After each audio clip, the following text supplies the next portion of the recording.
Praise the Lord. கர்த்தருடைய பரிசுத்த நாமம் மகிமைப்படுவதாக.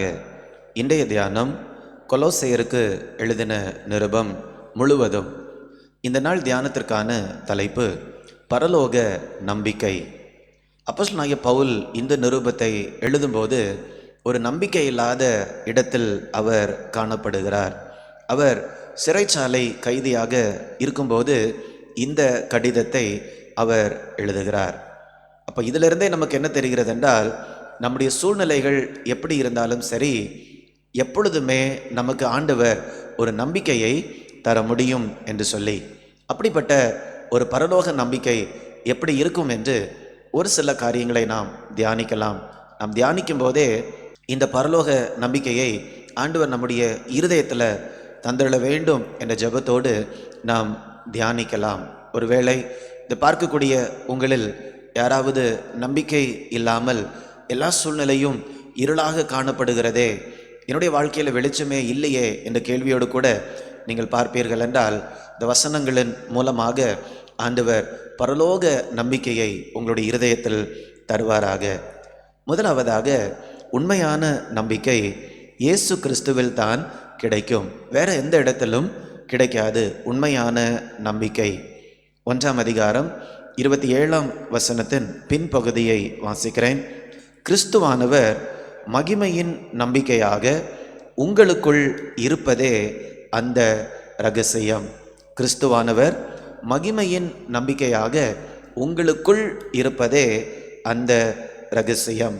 அப்போ மகிமையின் நம்பிக்கை எங்கே தான் இருக்கிறது என்றால், நமக்குள்ளாக தான் இருக்கிறது.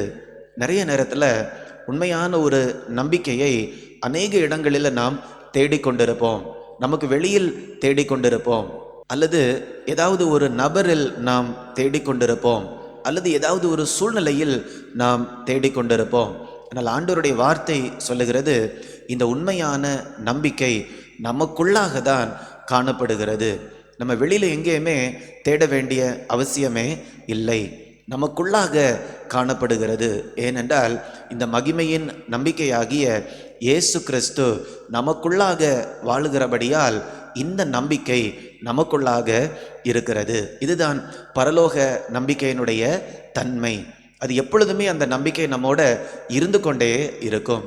வெளிப்புறமாக நாம் ஒரு சில காரியங்கள் நடக்கும்போது மட்டும் நம்பிக்கை உள்ளவர்களாக காணப்பட்டால் அந்த காரியங்கள் மாறிக்கொண்டே இருக்கும்.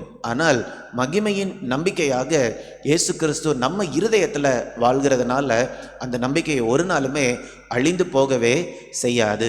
ஏனென்றால் அந்த நம்பிக்கை நமக்குள்ளாகவே ஆண்டவர் கொடுத்திருக்கிறார். இரண்டாவதாக, போலியான நம்பிக்கைகளை நாம் விட்டுவிட வேண்டும். போலியான நம்பிக்கைகளை நாம் விட்டுவிட வேண்டும். 2ஆம் அதிகாரம் 8ஆம் வசனத்தை நான் வாசிக்கிறேன். லௌகீக ஞானத்தினாலும் மாயமான தந்திரத்தினாலும் ஒருவனும் உங்களை கொள்ளை கொண்டு போகாதபடிக்கு எச்சரிக்கையாய் இருங்கள். அது மனுஷர்களின் பாரம்பரிய நியாயத்தையும் உலக வழிபாடுகளையும் பற்றினதையே அல்லாமல் கிறிஸ்துவை பற்றினது அல்ல. அப்போ கிறிஸ்துவுக்கு வெளியில் நாம் நம்பிக்கையை தேடிக்கொண்டிருப்போம் என்றால் நாம் ஏமாந்து போய்விடுவோம். அநேக காரியங்கள் நமக்கு நம்பிக்கையை தருவது போல காணப்படலாம். அதில் ஒரு சில காரியங்களை தான் இந்த வசனத்தில் நாம் வாசித்தோம். மாயமான தந்திரம் அல்லது மனுஷர்களின் பாரம்பரியத்திற்கு அடுத்த காரியங்கள், இவைகளெல்லாம் நாம் செய்யும்போது நம்முடைய வாழ்க்கையில் நம்பிக்கை கிடைக்கிறது போல் இருக்கலாம். ஆனால் இவைகள் எல்லாம் கிறிஸ்துவுக்கு வெளியில் இருக்கிறது.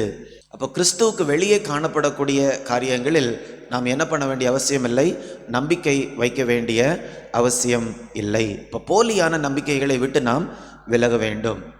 மூன்றாவதாக, மேலானவைகளை தேட வேண்டும்.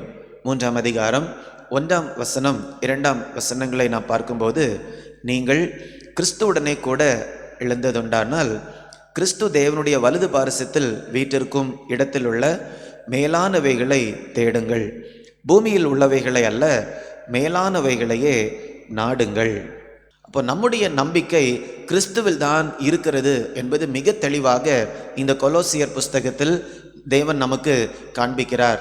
அப்போ அது உண்மை என்றால் நாம் எப்பொழுதுமே மேலானவைகளை தான் தேட வேண்டும். அப்பொழுதுதான் அந்த நம்பிக்கை நமக்குள்ளாக பெருகி கொண்டே இருக்கும். அதனால் தான் இந்த வசனத்தில் பவுல் சொல்லுகிறார், நீங்கள் மேலானதையே என்ன பண்ணுங்க, தேடுங்கள். இந்த பூமிக்கு அடுத்த காரியங்களை அல்ல, மேலானவைகளை தேடுங்கள்.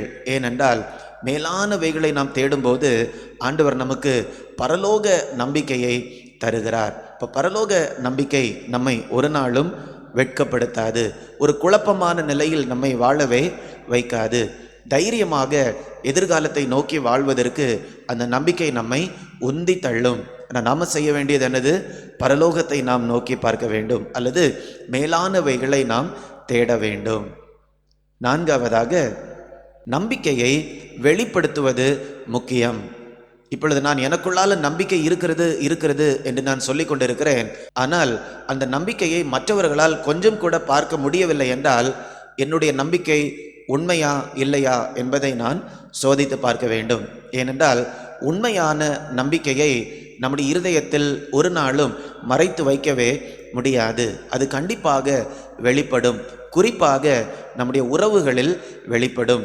உண்மையாக நம்பிக்கையோடு வாழக்கூடிய மனுஷன் ஆண்டவர் சொல்லுகிற பிரகாரமாக கண்டிப்பாக வாழ்கிறவனாக காணப்படுவான். 3ஆம் அதிகாரம் 13ஆம் வசனத்தை நான் வாசிக்கிறேன். ஒருவரை ஒருவர் தாங்கி ஒருவர் பேரில் ஒருவருக்கு குறைபாடு உண்டென்றால் கிறிஸ்து உங்களுக்கு மன்னித்தது போல் ஒருவருக்கொருவர் மன்னியுங்கள். நல்ல நித்திய நம்பிக்கையுடைய ஒரு மனிதனால தான் மற்றவர்களை என்ன பண்ண முடியும்? மன்னிக்க முடியும்.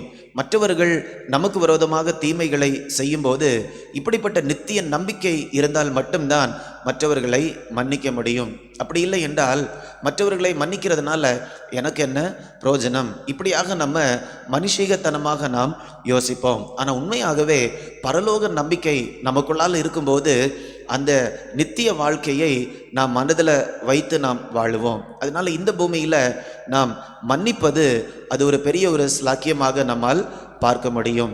ஏனென்றால் நாம் மற்றவர்களை மன்னிப்பதன் மூலமாக, ஒருவரை ஒருவர் தாங்குவதன் மூலமாக இந்த நம்பிக்கையை நாம் உறவுகளில் வெளிப்படுத்துகிறோம். அப்படி என்றால் என்ன?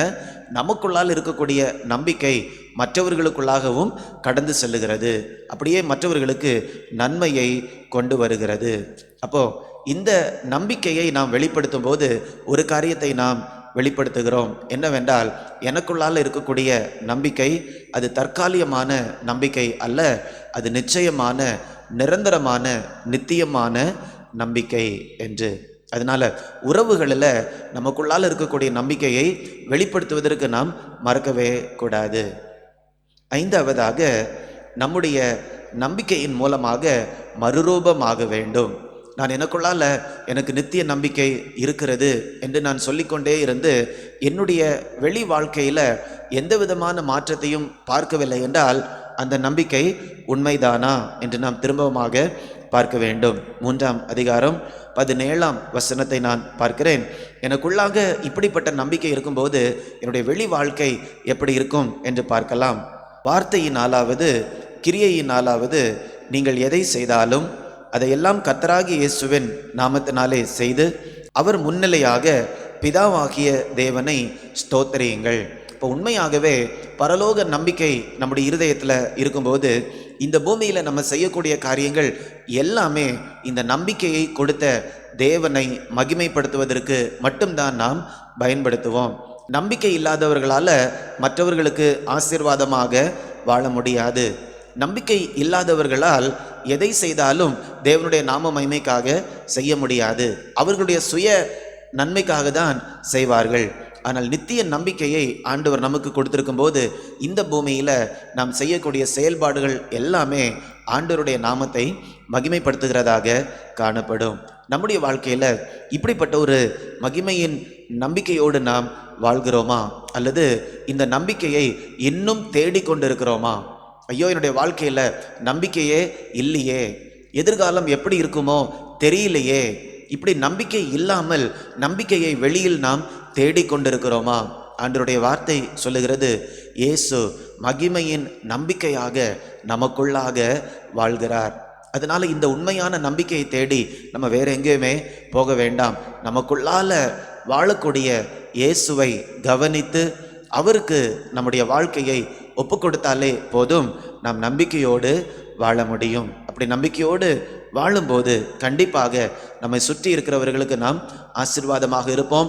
நம்பிக்கை இல்லாமல் இருக்கிறவர்களுக்கும் நம்முடைய வாழ்க்கையின் மூலமாக நித்திய நம்பிக்கையை கொண்டு போகிறவர்களாக காணப்படுவோம். அப்படிப்பட்ட கிருபையை ஆண்டவர் நமக்கு தொடர்ந்து தருவாராக. நாம் ஜெபிக்கலாமா? அன்பின் பரலோக பிதாவே, உமக்கு நன்றி செலுத்துகிறோம் தகப்பனே.